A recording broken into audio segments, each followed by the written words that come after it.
আসসালামু আলাইকুম ওয়া রাহমাতুল্লাহি ওয়া বারাকাতুহু।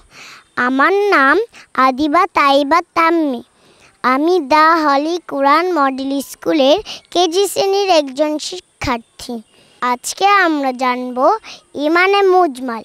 আমানতু বিল্লাহি কামা হুয়া বিআসমাইহি ওয়া সিফাতিহি ওয়া ক্বাবিলতু জামিআ ওয়া আহকামিহি ওয়া আরকানিহি। অর্থ, আমি ঈমান আনলাম আল্লাহ তাআলার ওপর এবং তার সকল নাম ও গুণাবলীর ওপর এবং তার সমস্ত আদেশ সমূহ গ্রহণ করলাম। ধন্যবাদ।